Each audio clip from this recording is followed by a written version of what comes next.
National Herald money laundering case में दिल्ली की Rouse Avenue court का बहुप्रतीक्षित फैसला एक बार फिर टल गया है। ये तीसरी बार है जब आदेश स्थगित किया गया है। कोर्ट को यह तय करना है कि क्या ईडी द्वारा दायर की गई चार्जशीट पर संज्ञान लिया जाए या नहीं। इससे पहले 14 जुलाई को बहस पूरी होने के बाद निर्णय 29 जुलाई के लिए सुरक्षित रखा गया था, लेकिन वो तारीख आगे बढ़कर 8 अगस्त हुई और फिर 29 नवंबर को भी फैसला नहीं आ सका।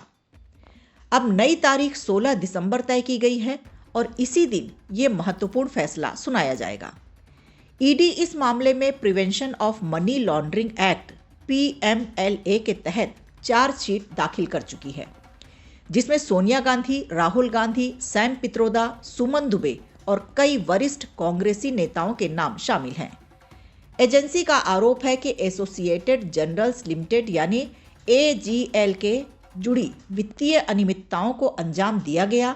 यही वह कंपनी है जो दशकों तक नेशनल हेराल्ड अखबार का प्रकाशन करती रही। अप्रैल 2024 में ईडी ने इस केस में एक बड़ा कदम उठाते हुए 661 करोड़ रुपए की अचल संपत्तियों को जब्त करने का नोटिस जारी किया था। एजेंसी ने बताया कि उसने PMLA की धारा 8 और नियम 5(1) के तहत सभी जरूरी दस्तावेज संबंधित संपत्ति रजिस्ट्रार को सौंप दिए हैं और इन संपत्तियों को पूरी तरह खाली कराने की भी मांग की गई है। इससे पहले नवंबर 2023 में ईडी AJL के 90.2 करोड़ रुपए के शेयर कुर्क कर चुकी है, ताकि कथित अपराध की आय को सुरक्षित रखा जा सके और आरोपी इसे नष्ट ना कर सके। मुंबई के बांद्रा स्थित नेशनल हेराल्ड हाउस की 7वीं, 8वीं और 9वीं मंजिलों का किराया भी अब सीधे ईडी के निदेशक के नाम जमा करने का आदेश दिया गया है। इस मामले में सोनिया गांधी और राहुल गांधी से हुई पूछताछ ने भी काफी सुर्खियां बटोरी थी। जून 2022 में राहुल गांधी से 5 दिनों में 50 घंटे से ज्यादा समय तक सवाल जवाब हुए थे। उसके बाद जुलाई 2022 में सोनिया गांधी से 3 दिनों में कुल 12 घंटे पूछताछ की गई, जिसमें 100 से ज्यादा सवाल पूछे गए थे। ये पूछताछ लंबे समय से चल रहे इस केस की गंभीरता और संवेदनशीलता को दर्शाती है।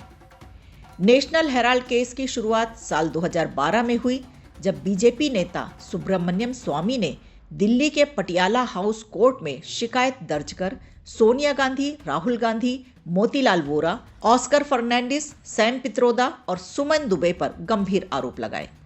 उनका आरोप था कि घाटे में चल रहे नेशनल हेराल्ड अखबार और उनकी संपत्तियों पर कब्जा करने के लिए यंग इंडियन लिमिटेड नाम की कंपनी बनाई गई और उसके माध्यम से AJL का अवैध अधिग्रहण किया गया। स्वामी का दावा था कि इस पूरी प्रक्रिया का उद्देश्य दिल्ली के बहादुर शाह जफर मार्ग पर स्थित हेराल्ड हाउस की लगभग 2000 करोड़ रुपए मूल्य की संपत्तियों पर अधिकार जमाना था। उन्होंने यह भी आरोप लगाया कि करीब 2000 करोड़ रुपए की कंपनी को केवल 50 लाख रुपए में हासिल किया गया, जिस पर आपराधिक धोखाधड़ी और पैसों की हेराफेरी का संदेह व्यक्त किया गया।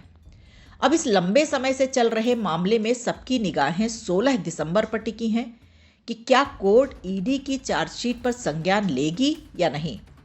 ये फैसला भविष्य की कानूनी प्रक्रिया को तय करेगा। अगर कोर्ट संज्ञान लेती है तो आगे की सुनवाई और कार्रवाई कहीं अधिक तेज और महत्वपूर्ण हो सकती है।